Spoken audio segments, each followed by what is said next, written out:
today I'm going to discuss the first part of these two presentations. So here mainly I'm focusing on the assessment of a child with chronic lung disease. So first thing is I'll a little bit discuss about this terminology of what is exactly chronic lung disease because it's a little bit controversial term. And just to recap about the possible etiologies and a little bit of pathology in children with bronchiectasis, so this so-called chronic lung disease. And then I'd like to stress a little bit about this bronchiectasis. So it's mainly we are going to bronchiectasis and then the progression of these so-called chronic lung diseases. And then finally, I will come to a little bit about the history, examination, and clinical investigation. So mainly I am focusing about the assessment, but here mainly focusing to give little bit of background knowledge. This is just to recap. I am sure you all know about these things, and then to give some important points, especially which is important for long cases. So if you are doing MD Part 2 pediatric examinations, but otherwise also when you are practicing as a pediatrician, these points are would be important, especially when you come across a child with some sort of long-term respiratory problems. So first thing is, what is this chronic lung disease? Although I have used this term as my lecture topic, there is no recognized entity called chronic lung diseases. So before the start in these presentations, I must have to stress that there is no recognized entity called chronic lung diseases, but mainly we refer these children who are having recurrent or persistent respiratory symptoms. And obviously, there is no classifications. Even some consultant asked from me, so what is the classification of chronic lung disease? Because as there is no entity called chronic lung disease, there is no obvious classifications. So most of these children, we refer to these so-called these chronic lung diseases are presenting with recurrent hospital admissions with recurrent respiratory symptoms, as well as majority of them have persistent respiratory symptoms.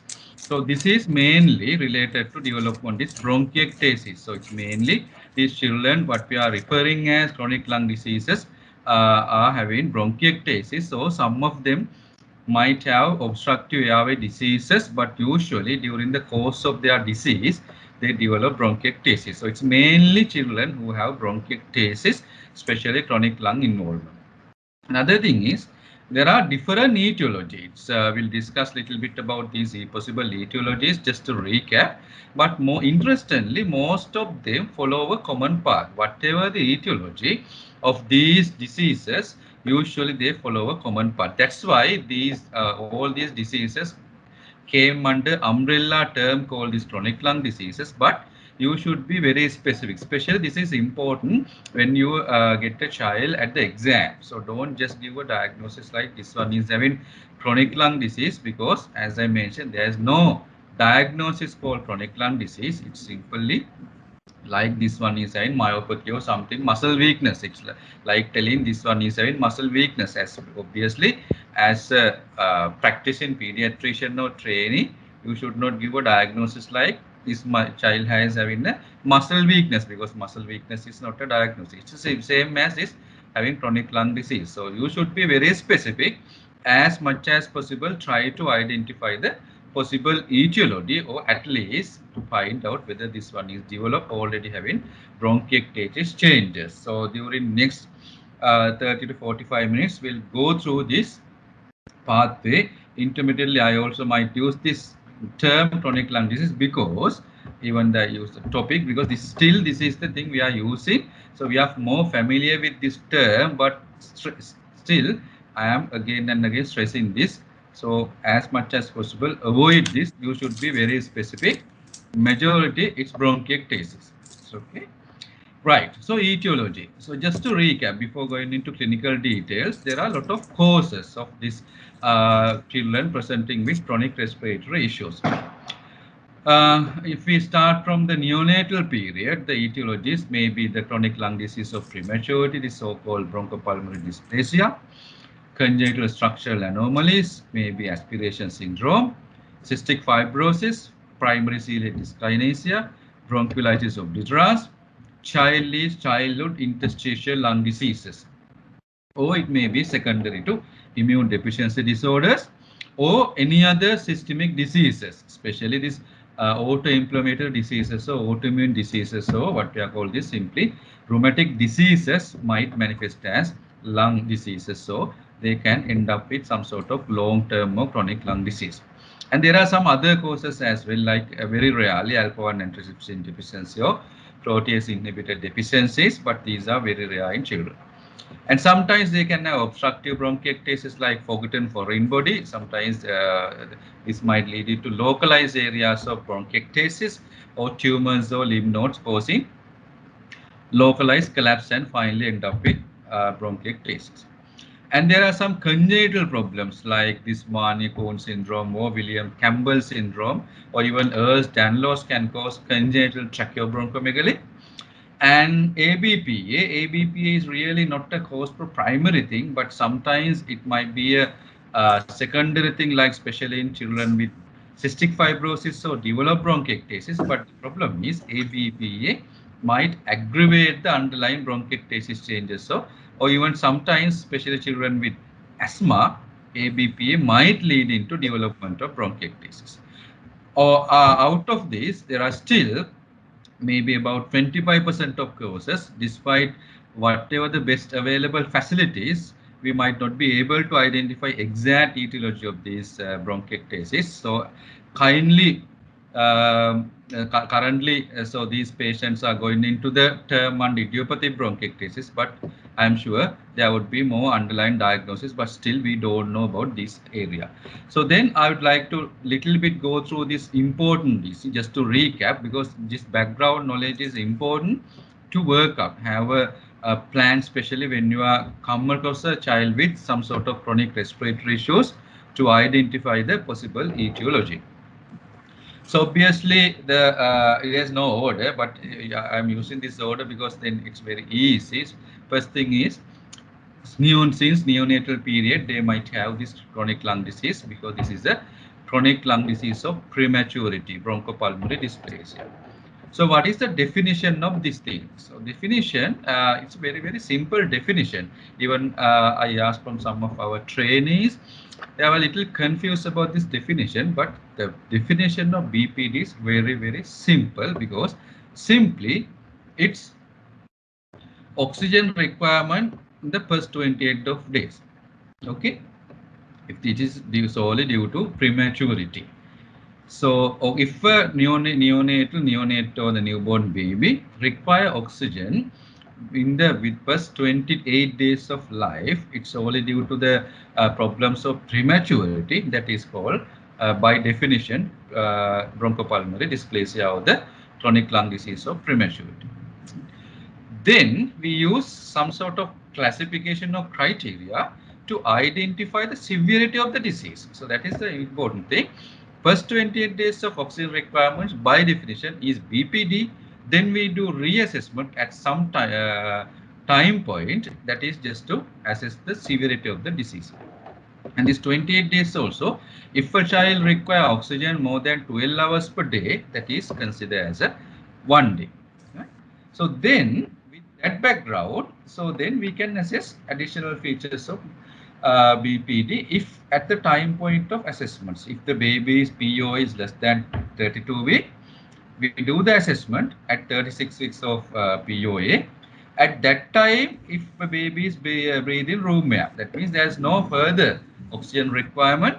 That means mild disease, because already the child is already diagnosed to have BPD because required oxygen for 28 days. That is simple as that. But at that point, if the child is requiring supplemental oxygen, but it is still less than 30%, that is moderate disease, or at the time point of assessment, so if it is less than 32 weeks, that is at 36 weeks of POA, still require oxygen more than 30%, or some sort of respiratory support. It may be IPPV, CPAP, or some sort of other respiratory support, that is called severe BPD. So it is simple as that. And if a child's PO is more than 32 weeks, we'll do assessment at the 56 days of life, or both babies, if we are discharging these babies before that, at the time of discharge, but the criteria is same. So that is the BPD. So you should have some idea about what is BPD, because this is very important to identify BPD. To get the definition, you should have because you should have all the details about the birth, oxygen requirement, all these things. I'll come to that later. So that is BPD, right? I'm not going into details of these. Just to recap, what are the important etiological factors which lead into these chronic respiratory issues, especially finally lead into bronchiectasis. And the congenital structural anomalies. This is also recognized thing which can lead into chronic lung diseases, because sometimes these children might require significant lung resection, and the normal lung, if the normal lung get some sort of insult, so then might end up with the chronic lung disease, because single lung is more than enough to maintain the life, but if that single lung also get some sort of insults, so then end up with the possible hypoxia and chronic lung disease. There are a lot of structural anomalies. Obviously, you don't have to remember all these things, but just have some idea. I'm sure you know these things. And the terminology also recently changed. So this is CLHL. So this is called congenital large hypollucent lobe. That means if you see a child with X-ray, one side is hypollucent and it is expanded. So it may be congenital lobe emphysema, or there are some other structural abnormalities like polyalveolar lobe, right? And other thing is CTM, congenital thoracic malformations like CPAM, sequestrations, bronchogenesis, duplication, Fogar's, like that. Or sometimes there may be hypollucent or the volume loss like pulmonary hypoplasia, or sometimes there may be absent lung or trachea or absent bronchi, like that. There might be some sort of significant structural abnormalities, and currently most of them are identified as CTM, congenital thoracic malformations. So what type of these things? Sometimes there might be this type of cyst-like thing. So obviously, I'm sure you might have seen this type of congenital problems. These children end up with some sort of chronic disease because usually they have to have undergone significant lung resection, and sometimes these other lungs also might be affected. Then their lung reserves so get significantly compromised. Because of that, if they develop infection or some sort of other insult, they might end up with a significant respiratory issue. So the clue is you have to ask in the history possible surgical interventions during the early part of life. And examination, you might see some scars in the chest. So observation is one of the most important thing, especially when you examine a child focusing on the respiratory systems. Surgical scars and chest deformities are the one of the most important clues about the possible history of congenital thoracic malformation, especially chest deformities, asymmetrical chest deformities. So this type of cystic lesions, or they may be this type of hyperplasia or aplasia of the lung. So you can see here. Can you see this mouse pointer? Yeah. Can someone, hello? Yeah, we can see, sir. Okay, fine, yeah. Good. Right. Okay, so this type of completely white out lung. So there might be a lot of differential diagnosis for that. One thing is completely absent lung or pulmonary agenesis, that you can clearly see the mediastinum is completely shifted to the right side because of this absent right lung, like that. So there are a lot of things, but clue is early surgical intervention, especially during the early part of the life, surgical scars, and child might have recurrent respiratory problems. Those are called congenital structural abnormalities. Right. So how do they can present? So this is little extra thing, but I don't want to go into the details. But if a child had this type of congenital thoracic malformations, antenatal period, even sometimes they might diagnose this with the antenatal ultrasound scan, or the newborn period, newborn respiratory disease, especially stridor. Stridor is one of the important thing that indicate airway abnormality. It may be airway itself or compression from the outside, maybe cystic lesion or something else, right?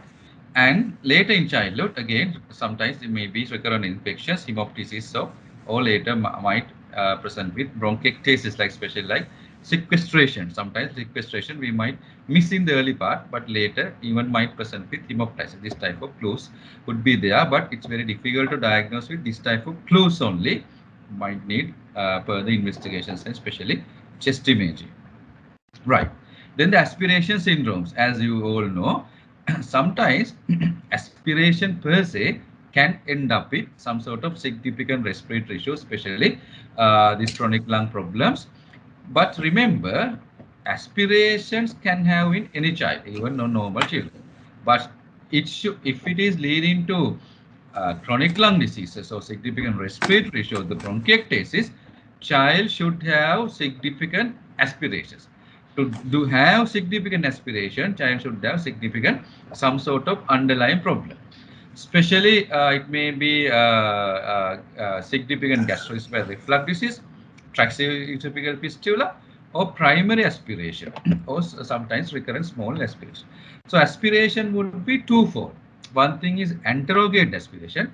Anterograde aspiration is while feeding. While feeding, child can directly aspirate due to two reasons. One thing is pharyngeal incoordination. No, it may be a myopathy or some sort of neuronal involvement leading to the pharyngeal incoordination, and because of that, while feeding, child might get directly aspirate.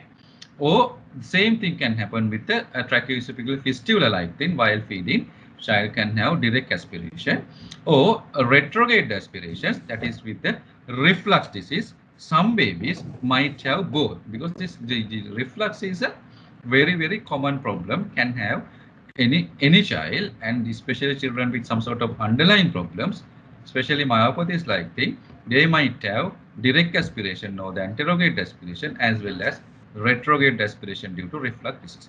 Other important thing is some children with significant esophageal atresia, and usually, you know, sometimes they might have a short segment here. Because of that, they undergone series of surgeries, especially they lose the lower esophageal sphincter, and leading to loss of this lower esophageal sphincter function, significant reflux, as well as they might go some sort of surgical intervention like this colonic interposition. So this is one child, the part of colon brought into the chest and as a used as a conduit. Obviously, there is no lower esophageal sphincter. So these children, they can have easily aspirated. Right. So the clue is again, they have undergone some sort of surgical intervention during the early period, and sometimes they might in long-term anti-reflux measures, as well as sometimes they might in gastrostomy feeding or series of surgical interventions. But otherwise, it's very unlikely to cause severe lung diseases due to aspiration in otherwise normal children. This is another child. You can see this is barium meal. This is that interposition colon. So obviously these children don't have a proper low esophageal sphincter and end up with reflux and aspirations. Or rarely, although we suspect as most of the time, even during our medical student days, if what are the causes of chronic lung disease, tracheoesophageal fistula is one of the commonest answer, but it's very rare thing. So this is a rare situation. This is a upper GI contrast study. You can see the contrast enter into the bronchus as well, bronchogram. So there here there is the connection. So this type of things very rare in it, right? Okay, so next thing is a cystic fibrosis. So this is another thing. Even the condition is rare, but you know there are a lot of children now being diagnosed, and appearance at the exam is little common, as well as you might also get these children as a pediatricians to arrange the chronic follow-up. So better to have a little idea about the cystic fibrosis. So cystic fibrosis, as you know, it's a problem. It's a genetic disorder, autosomal recessive disorder. That is the commonest single gene disorder in Caucasians, and it's involved in the CFTR. CFTR is the cystic fibrosis transmembrane conductance regulator gene. That is in the long arm of the seventh chromosome, chromosome number 7. And this is a little larger gene, and there are mutations. They have identified more than 2,000 variants of these mutations. Out of these, about 300 mutations these mutations do not cause cystic fibrosis, but all the other mutations, over 1,500 mutations, can lead you to the disease. So, what is the function of this CFTR? So this is a cell, and so this is the apical membrane side of some tissue. This is the luminal surface. For example, just imagine this is the bronchus, the lumen of the bronchus, and this is the apical cell, and this is the tissue side or the blood side. Okay. As you know, the sodium potassium ATP, that's the active ATP generated, ATP driven channel, that is mainly involved in the balance of the sodium, and there are epithelial sodium channel as well.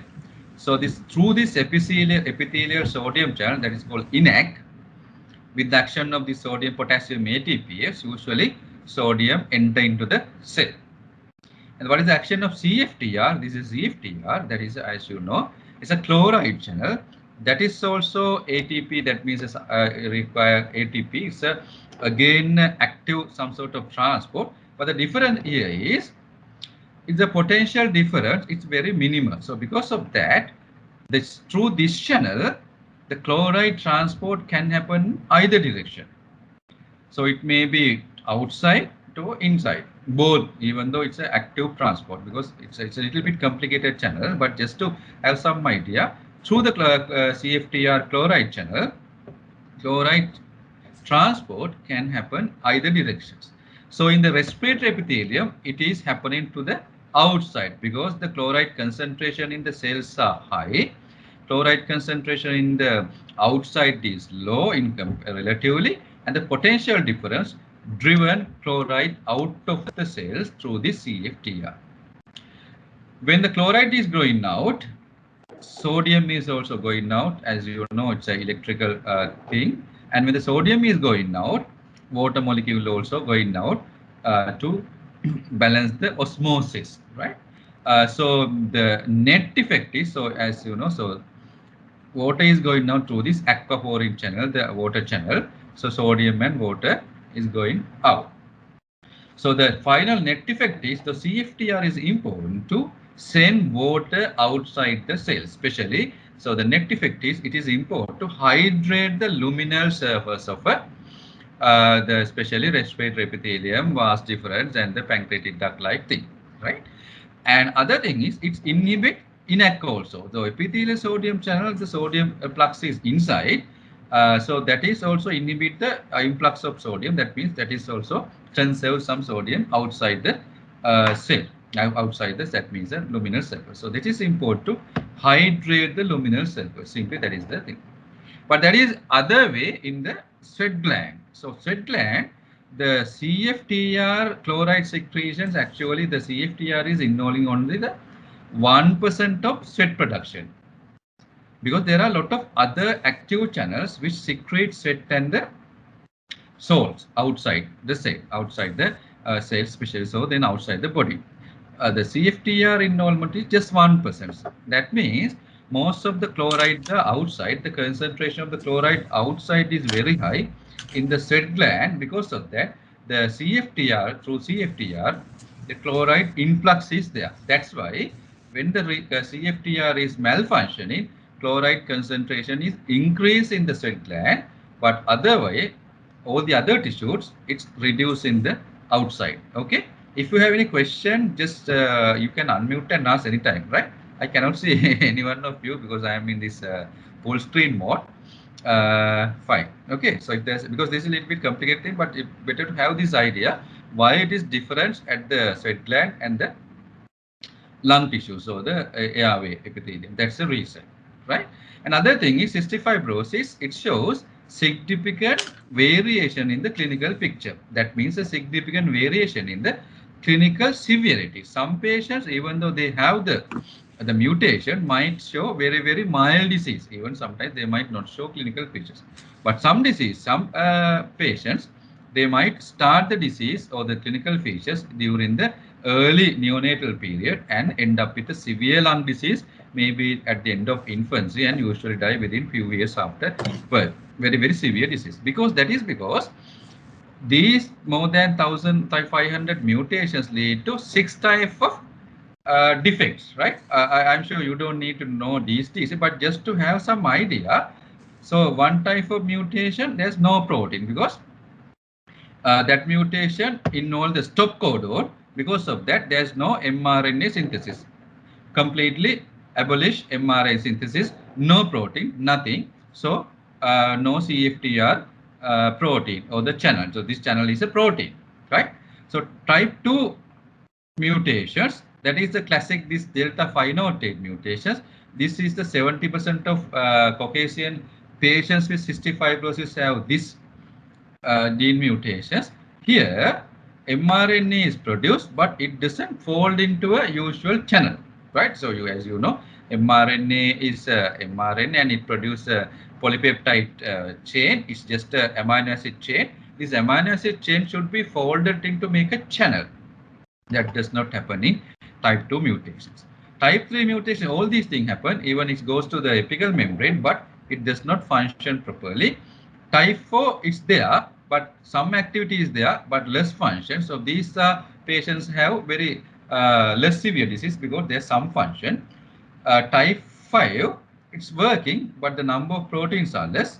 And here it's again going, function is normal, but it's destroyed little early. So that means you, as you know, early mutations can have severe disease. These mutations can have mild disease, simply like that, right? So what are the clinical presentations? Because it is important to have this idea because it might show, as you know, it's involved in a lot of organs. So because of that, clinical manifestations are vary.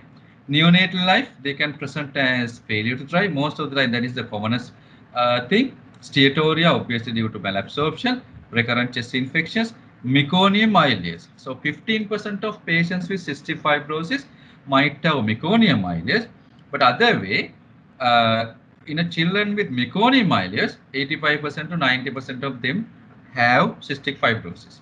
Okay, and sometimes because of this nutritional issue, they might show kwashiorkor-like or severe pneumonia, salt depletion. This is one of the reasons to they have failure to thrive, and that is another thing, prolonged neonatal jaundice.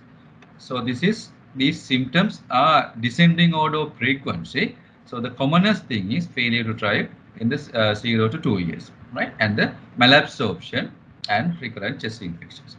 And 8 to 16 years again. So chest infections are the commonest thing, and they might present with this clubbing and bronchiectasis. So it's so-called idiopathic if we cannot identify this thing, but cystic fibrosis end up with bronchiectasis in majority. Steatorrhea, nasal polyposis, intestinal obstruction. So they can have intestinal obstructions, DIOS, that is called distal intestinal obstruction syndrome, intussusception, heat exhaustion due to salt loss, and sometimes CF diagnosis of a child or sibling can lead to diagnosis of these children. In the later in life, adulthood, azoospermia is the main thing, congenital absence of the vas deferens because of this involvement of the vas deferens as well. And sometimes these patients might not have any evidence of respiratory disease or any evidence of GI disease which leading to malabsorption, but their only presentation may be azoospermia. Sometimes when they are investigating for the subfertility, might diagnose as cystic fibrosis. Obviously, they can have bronchiectasis and other things because of this chronic disease if they have lung involvement in the early life. So it's a some sort of wide spectrum of clinical manifestations are there in a children with and an adult with cystic fibrosis. Okay, how do we diagnose cystic fibrosis? Just to recap, I'm sure you know all these things. To diagnose cystic fibrosis, we have two criteria. One is clinical criteria plus laboratory criteria. Okay, so we should have both. Clinical criteria would be the chronic sinopulmonary disease or gastrointestinal or Swordlow syndrome or any clinical picture suggestive of cystic fibrosis or history of CF in a sibling. That means there's a family history or newborn screening test. Either or out of these three, one of these would be enough, right? Because other countries, especially Western countries, now they are doing this newborn screening with the immune reactive trypsinogen level. In the Guthrie test, they assess the immune reactive trypsinogen. because of before development of any clinical manifestations, they diagnose cystic fibrosis before development of the clinical features. But our setup, especially Asian setup, we usually diagnose once they present with some sort of clinical symptoms. With the clinical suspicion, we do the investigations. But because of that, usually their prognosis is very poor. Sometimes at the time of presentation, they might already have significant bronchiectasis. Or sometimes we might just do this as a sibling screening, might diagnose this. This is a little rare. And other countries, since 2007, all the newborn babies of UK are screened for cystic fibrosis. So these are the three clinical side plus laboratory criteria. The sweat chloride test is the classic thing, as you know. The sweat chloride level is more than 60 is diagnostic, or a genetic test, identification of two disease-causing mutation, or demonstration of nasal potential difference. So this is usually doesn't apply in the clinical setups, mainly still using the laboratory setup for the research level, but genetic diagnosis as well as this thing is the because sometimes there might be gene mutations, but child might not show evidence of clinical disease. That is why for the diagnosis CF, these one of these three should be also there, plus one of these three. Okay, right. So I think you are clear about this, right? So I don't want to discuss more about the cystic fibrosis. And the primary ciliary dyskinesia is another cause, can lead to chronic lung disease, especially bronchiectasis. You know the ciliary structure. So this 9+2 microtubular arrangement. Apart from these microtubules, there are a lot of other gadgets in this cilia, right? There are called dining arms, outer dining arms, inner dining arms, and the radial spoke, nexing links. So these are these contain ATP and some sort of given structural support. Not only the structural abnormalities of this 9+2 microtubular arrangement, the problem is these dining arms also can lead into the development of primary ciliary dyskinesia. So you can see these are the electron microscopic views of this thing. There might be absence of these dining arms, or sometimes the reorganization of this 9+2 structure. You can see the middle there are two pairs, and here there's no pair in the middle. Right? So all these things can lead into the clinical picture of ciliary dysfunction. So why it is important? So ciliary beating. So in this video you can see. So ciliary beat. So it's like this, or going like this, right? It's like this. So if there is something here, it's usually propelled to the other side. So the ciliary beating, it's beat like a waveform. You can see this wave is going through. So this is important to get rid of, especially small particles, microorganisms, dust particles, and the nanometer level particles, especially causing pathogens as well as toxic particles, as well as some sort of noxious stimuli which lead into the lung damage, which especially involvement of the development of inflammatory response. Okay, so this is ciliary beating. One of the most important immunological or the defense mechanism. It's not it's part of innate immunity, but it's some sort of physical barrier which protect the respiratory tract, the ciliary function. So there are a lot of kind of cilia. So motile cilia, non-motile cilia, right? These are called ciliopathies. So motile cilia are the one which I show is in the respiratory epithelium. Maybe the sperm contain one cilia, or maybe in the fallopian tubes of female. There are a lot of things. So according to the involvement, they might show some other features as well. So motile cilia involved, they might develop hydrocephalus. That is for the correct path or the correct clearance of CSF, also ciliary involvement is important. So chronic respiratory problems, infertility, or ataxia, even ataxia telangiectasia is considered as some sort of ciliopathy, or the facial anomalies, Bardet-Biedl syndrome. There are a lot of, or the retinal issues. Retina, it's also contained this some sort of type of cilia. All these things are the central obesity, especially this spotted beetle syndrome. So these are related to the ciliopathies. Another thing is the cilia, especially the nodal cilia, are important to the rotation of the organism, the organs, or the situs, the normal the process of developing the situs. That's why children with this PCD might have situs inversus as well. Okay. Another thing is this bronchiolitis obliterans. I am going a little bit slow about these the etiologies. Just to recap, this is another entity which can lead into the so-called chronic lung disease or the bronchiectasis. The bronchiolitis obliterans is a condition which involve in the terminal bronchioles. You can clearly see what has happened here. So this is a bronchiole, and you can see it's filled with some sort of inflammatory material as well as the peribronchial tissue.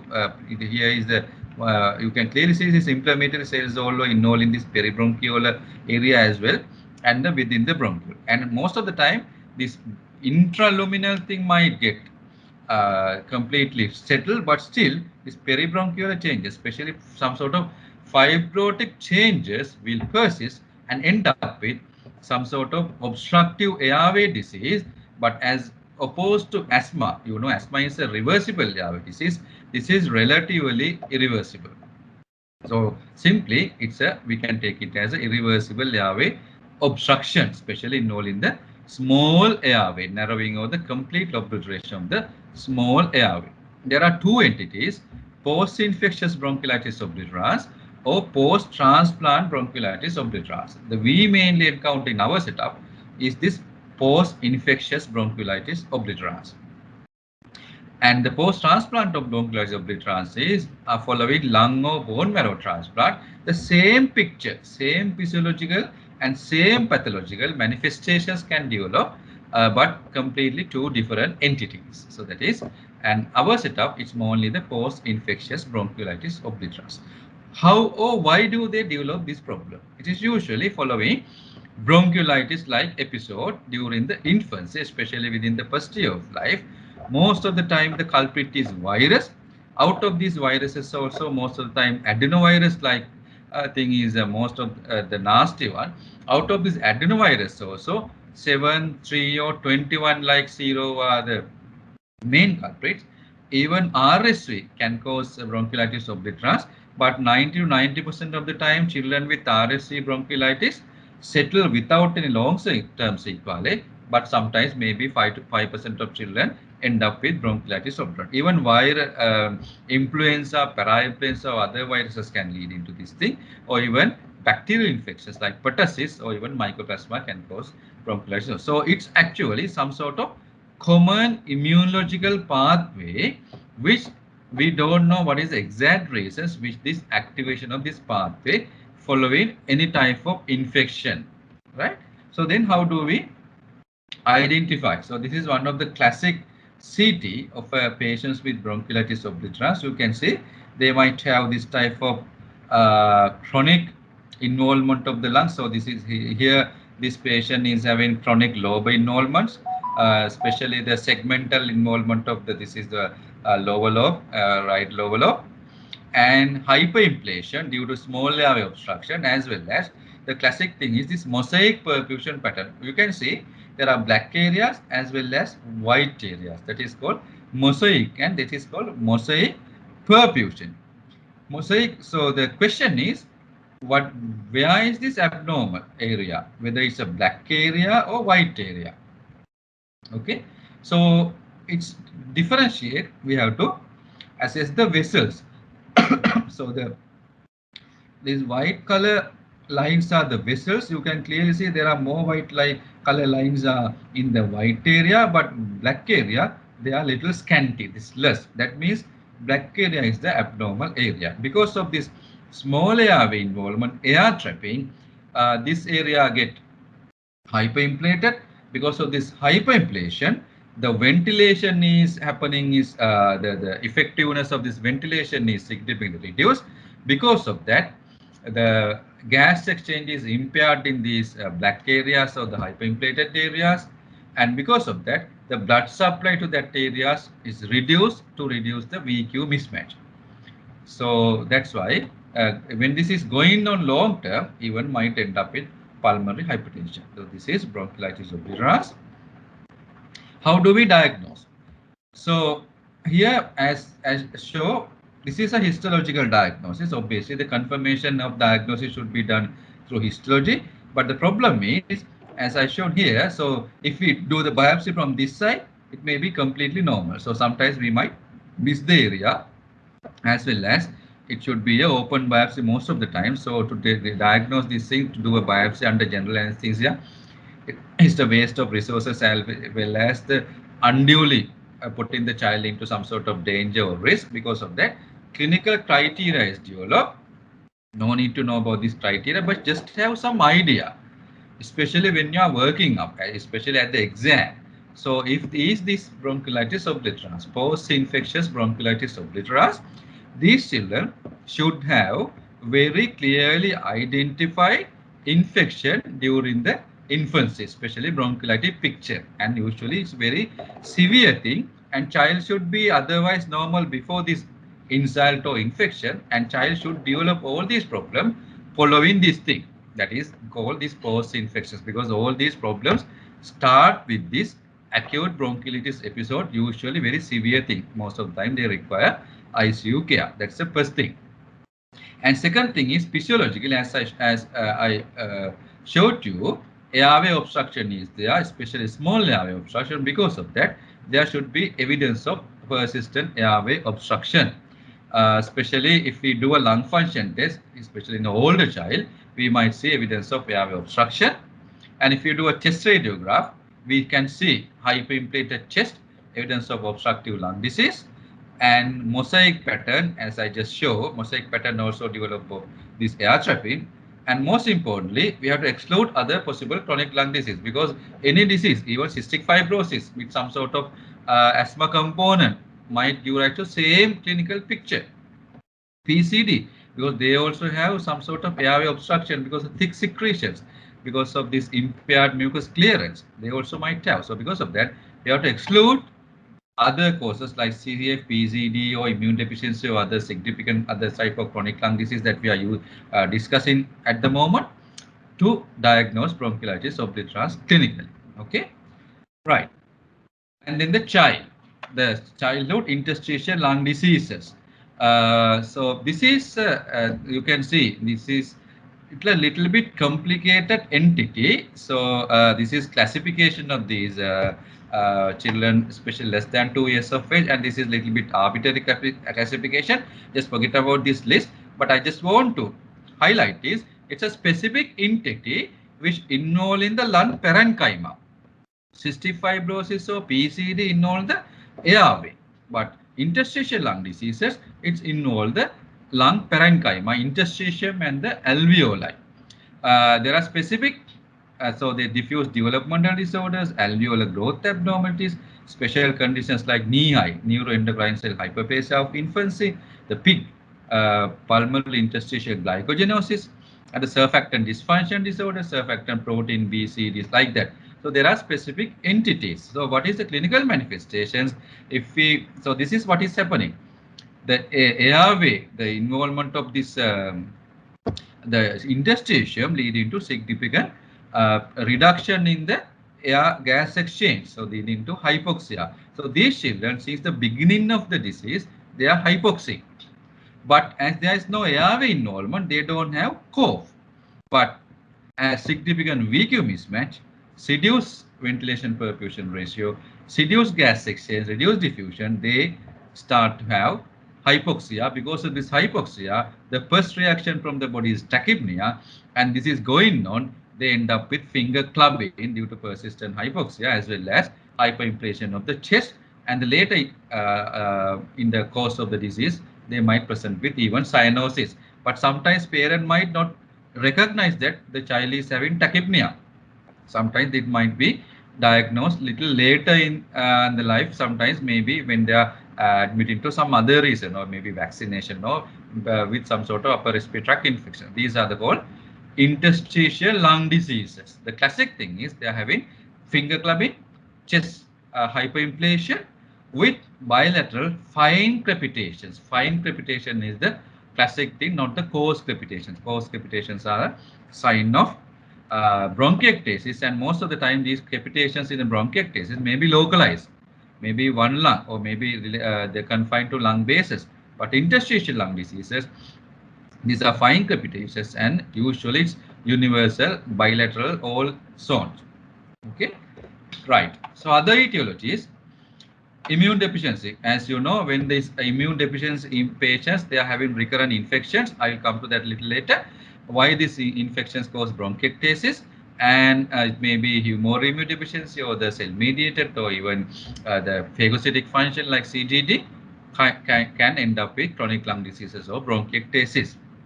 And sometimes they might have pulmonary manifestation of systemic disease, like as I mentioned earlier, autoimmune diseases or autoinflammatory diseases, cystic, like SLE, or maybe even rheumatoid arthritis. Sometimes SLE, sometimes the presenting clinical manifestation may be the lung involvement before development of the skin rash or joint problem, like that. Most of the time they present with effusions, or even they can have interstitial lung disease, pulmonary hemorrhages, or like this. And sometimes they might have the hepatopulmonary involvement, like Goodpasture syndrome.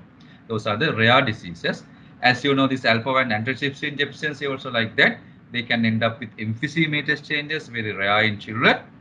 And obstructive bronchiectasis, especially forgotten foreign body. Sometimes child might aspirate or taken maybe part of their toy or food particle might lodge in their way. Initially, child might develop little cough, but as there's no major obstruction, they might forget. But if there is a local lodging of these foreign bodies, and can cause the obstruction to that part of the lung, especially the segment, and end up with atelectasis of that area, and finally end up with bronchiectasis, leading to some sort of suppurative disease. Congenital tracheobronchial I just discussed. Okay, so or maybe idiopathic bronchitis. So these are the possible etiologies. So you have to focus about the bronchopulmonary dysplasia, structural abnormalities, severe gastroesophageal reflux disease, cystic fibrosis, primary serious dyskinesia, interstitial lung diseases, immune deficiencies, and diseases secondary to other diseases. So it may be even significant congenital heart disease, but if then obviously you can see it as an obvious heart disease. It may be secondary to neuromuscular diseases, again most of the time associated with recurrent aspirations, like that. There are a lot of causes, but there are few specific causes as I mentioned earlier. Okay, right. Other important thing is this bronchiectasis. How these children develop bronchiectasis. Almost all diseases I just discussed end up with bronchiectasis. They are usually following common natural path, which lead into bronchiectasis, and finally end up with this category, so called this chronic lung diseases. Why it's happened? So it's a little bit complicated thing, right? It's involving maybe host factors, pathogen factors, some other like childhood vaccinations, antimicrobials, anti-inflammatory mediators. So it's leading to vicious cycle. This endobronchial or infections or injury into the airway, and that's leading to the airway inflammation, and this inflammation leading to the hypersecretion of some sort of inflammatory materials, and it's leading to impairment of mucociliary clearance. That impairment of mucociliary clearance again leading to possible infection, and this cycle is going on. And this is when this is going on, it leading to some sort of significant structural damage or physical damage of the airway, and leading to the bronchiectasis, or sometimes even end up with some sort of fibrotic changes. So this is the vicious cycle of development of infections, inflammation, bronchiectasis. So when they develop bronchiectasis, there's mucus secretions, purulent secretions retain in these dilated bronchi, and these secretions contain lot of might be a good culture media, and this culture media again lead into development of or colonization of these organisms, and these organisms again end up with some sort of pathogenic transmission and leading to infection, as well as these inflammatory material, or these the purulent secretions or the mucus contain lot of cells. These cells secrete proteases. These proteases, or the some sort of the materials or enzymes which lead into direct damage to the tissues, as well as they induce more and more inflammatory response, can lead into the tissue damage. If I simplify this thing, it's like this. Initial insults can cause inflammation. The initial insult may be infection or maybe toxic things, for example, inhalation of toxic fuel, or maybe most of the time the infection, especially children with BO or maybe especially infections like the leading to the due to immune deficiency disorders. These inflammations damage to the permanent airway dilatation, loss of cilia, airway remodeling. This is called the bronchiectasis, and this is called mucus accumulation, infection. So this is because of this bacterial colonization, and this infection lead to inflammations, bronchiectasis, infections, inflammation. Bronchiectasis, when the cycle is going on, gradually they end up with significant lung damage. I am sure almost all of you have seen CTs with children with significant lung damage leading to this bronchiectasis, and they are end up with cavities or lakes of mucus, purulent secretions within the lungs. Right, so this is one example. You can see a lot of area. So all these are dilated organized fibrotic bronchi. So bronchiectasis, the definition is, as you know, it's permanent dilatation of the bronchi. Right? How do we identify? Obviously, you can see with, as you can see with this CT film. So the HRCT, high resolution CT, is the gold standard test for diagnosis of bronchiectasis. Earlier, it was diagnosed with bronchogram. As I showed earlier, that one picture, it automatically become a bronchogram in one child with this tracheostomy fistula. But we can directly insert contrast medium into the trachea and take bronchogram, but no need to do bronchogram. So we can see, you can see clearly see this dilated bronchi. Usually this bronchi should be tapered while it's going on to the periphery, but you can see almost parallel dilated bronchi, dilated. So this is the transverse section, this is a cross section. And how can we identify this? Classic thing is this signet ring sign. So what is this signet rings? You can see. So this is the gem of this ring. The gem is the adjacent, the vessels, especially these are the pulmonary, the arterial. Ideally, the diameter of the adjacent, the bronchus, as well as the diameter of this adjacent vessel should be equal 1 to 1. But children, actually it's 0.8. But if it is dilated more than the adjacent thing, the diameter is more than the adjacent vessel, that means definitely it is dilated.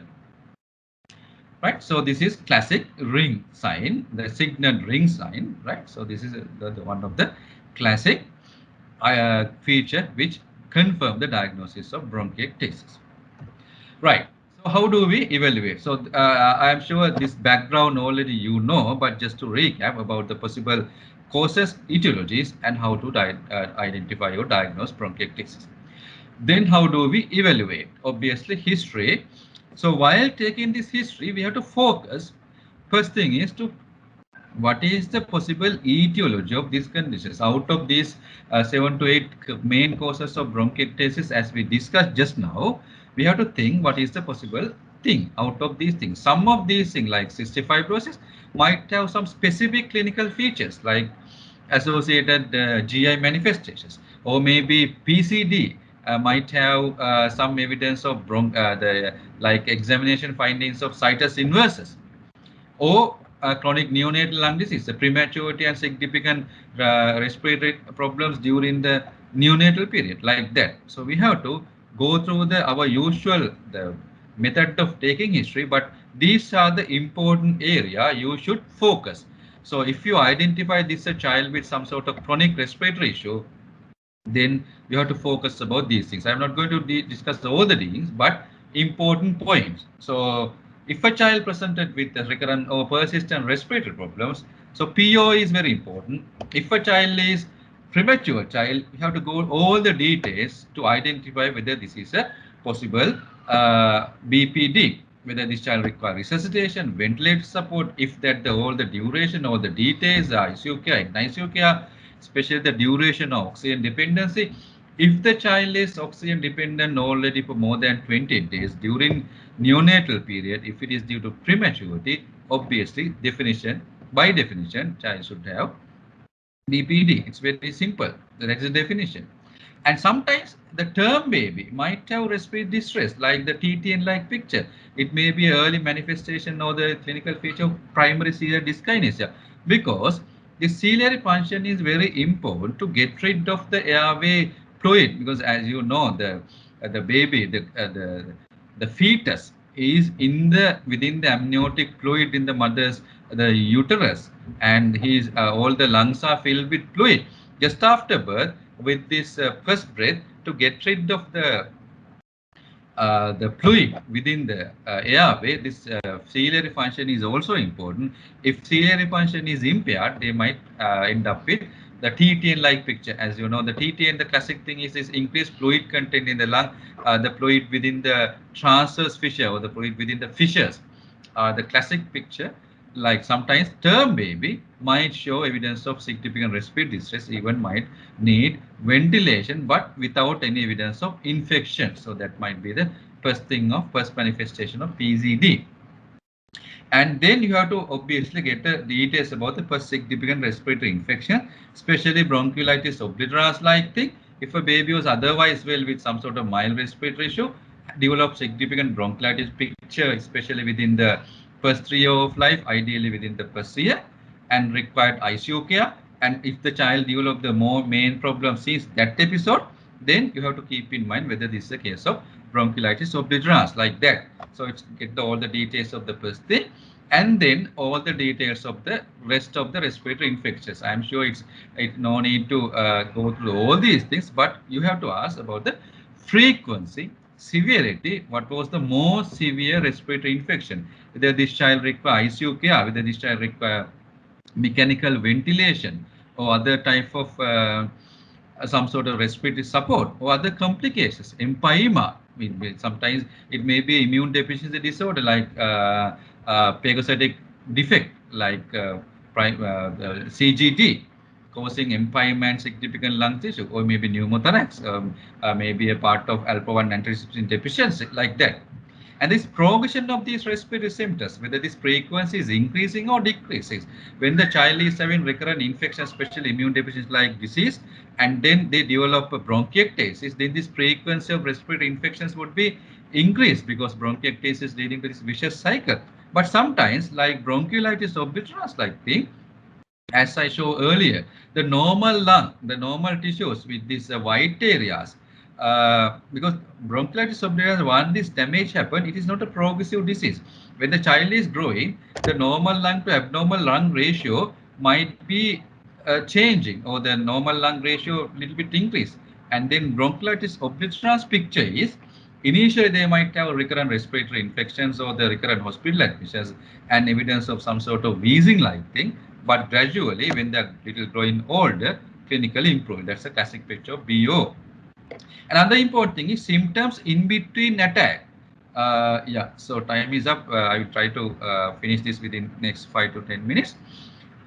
Symptoms in between. This is very important. The classic thing in bronchiectasis is persistent respiratory symptoms, especially purulent cough, production of sputum, especially white or yellow sputum throughout the year. And most importantly, in between acute episode that suggestive of bronchiectasis. So that is also very important. And the changing frequency of this cough, sputum, production of this sputum, and even they might have asthma-like symptoms as well. So you have to differentiate whether this is solely due to bronchiectasis or there is a component of reversible airway disease as well. Sometimes they might have asthma as well, so we don't know. Or sometimes they might coexist. And breathing difficulties. Another thing is the current situation. So start from the first episode, and assess the progression, then the current status. So current status, whether they are having breathing difficulties or breathing difficulty while rest, or maybe with some sort of minor exertions, or maybe they can cope up with even with some sort of significant exertions and restriction of their physical activities. So all these things are important related to the respiratory health. And other infections, apart from the respiratory infections, what are the other infections, especially to identify possible immune deficiency disorder? So age at onset is obviously, as you know, the humoral immune deficiency disorders usually start after 6 to 9 months. and the type of infections, whether it's only cyanopulmonary infections or ear infections like this, pointing mainly towards the humoral immune deficiency, or like skin infections, maybe hyper IgE syndrome, eczema, or the recurrent abscess formations, and especially deep-seated pyogenic infections. That is indicative if a child is having history of recurrent abscess formation, maybe pyogenic infection, especially the phagocytic defects like maybe Cosman syndrome or chronic granulomatous disease or hyper IgE syndrome, and mucocutaneous candidiasis. If it's a significant mucocutaneous candidiasis, that might be pointing towards a possible cellular immune deficiency. Like that, you have to have some idea about the important clinical manifestations of immune deficiency disorders, as well as how to identify the possible type of immune deficiency, whether it's a cell mediated, humoral, or the phagocytic defects, like that.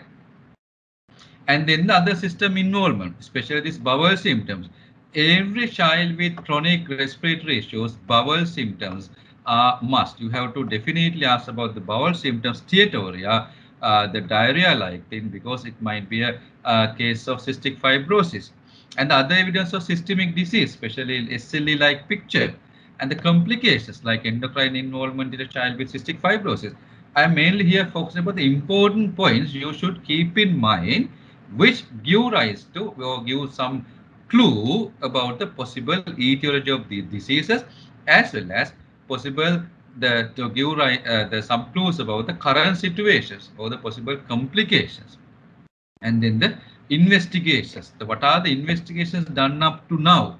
So investigations we are done in to identify three main categories. One is we are doing investigations to identify the possible etiology of this problem, and we are doing some investigations to identify the possible complications of this problem, and we are doing some investigations to identify possible association of these conditions, maybe directly related to conditions or maybe completely unrelated to these conditions. Those are the three categories of investigations we are doing in a child of any chronic disease.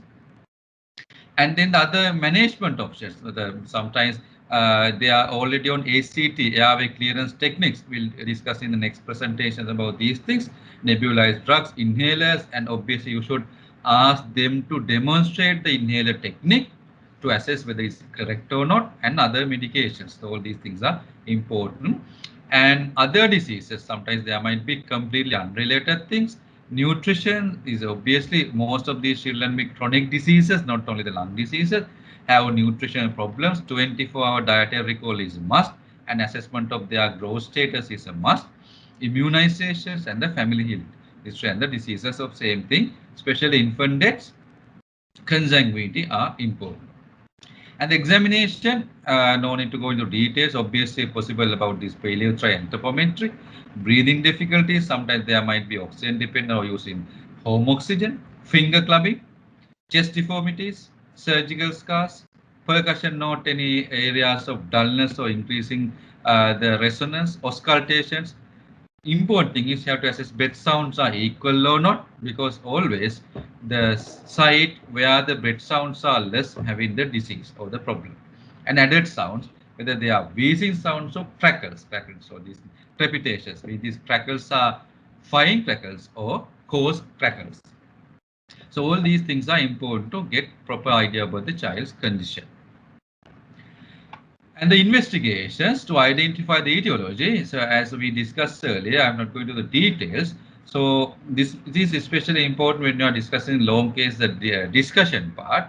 You have some mind about this. I'm sure you will know about these things. This is just a recap. We have to do the immunological assessment, obviously, as we do in most of these children with chronic respiratory problems, immunoglobulin levels and other things.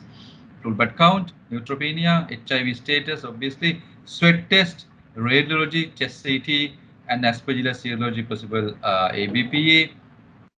Ciliary biopsy, we don't have these facilities in Sri Lanka to identify the PCD. Sputum to identify the colonization, then especially the acute infections.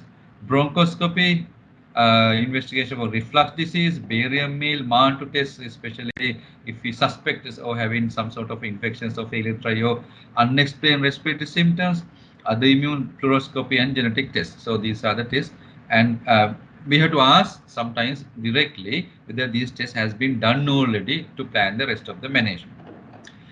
And the progression. So this is also important. As I mentioned earlier, all these diseases, whatever this underlying etiology, most of the time the progression or the course of the disease almost same, right? And most of the time they end up with hypoxia. So this hypoxia may be itself since the beginning of the disease, especially children with interstitial lung disease. But when they develop bronchiectasis, as I shown, if a child having significant lung damage, then obviously the area which available for the gas exchange significantly reduced. Because of that, they end up with hypoxia and they end up with pulmonary hypertension. So the type 3 pulmonary hypertension. Pulmonary hypertension developed due to respiratory diseases. As you know, the classification of this pulmonary hypertension, type 1 is the pulmonary artery hypertension. It may be idiopathic.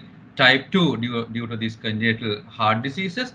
Type 3 is the lung diseases. Type 4 recurrent thromboembolic diseases, and type 5 some sort of miscellaneous thing. So type respiratory problems, it may be obstructive pulmonary disease, interstitial lung disease, other pulmonary disease with some sort of mixed restrictive disease, sleep disorders, breathing, alveolar hyperventilation disorders. This is mainly involving the CNS or neuromuscular problems.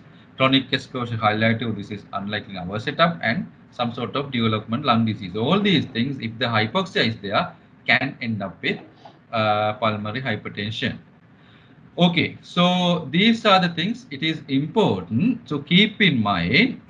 You might think I am touched some sort of here and there area, but as you have already background knowledge, I just wanted to touch the important points. So keep in mind the possible etiologies, and then the method of this deterioration. So the cycle of infections, inflammation, and bronchiectasis, again bronchiectasis, infections, inflammation, bronchiectasis cycle, and the complications, development pulmonary hypertension. And obviously if this pulmonary hypertension is not identified or not treated properly, end up with copulmonale, and obviously they might die due to all these complications. Another thing is this progression and what are the clinical clues of these possible etiologies and the possible methods or options of management. So all these things also you have to ask in the history. Obviously currently what is the level of their knowledge about the disease. All these things are important to identify current child's disease condition level, current functional level, current anatomical or structural problem, as well as current social thing they are understanding, as well as what is the degree of capability of this family to look after this child with this chronic lung problem, bronchiectasis, especially you need some sort of long-term management like home ventilation, no NIV, or some sort of a long-term thing. Other thing is, I'm also this thing stressing, clinic bronchiectasis you can diagnose clinically. We are using three main things: history of persistent moist cough, especially in between episodes also, almost daily moist cough with sputum production, that is one thing. The finger clubbing and coarse crepitations in your um, auscultation suggestive of bronchiectasis until proven otherwise. Okay, right. So that's enough for the day.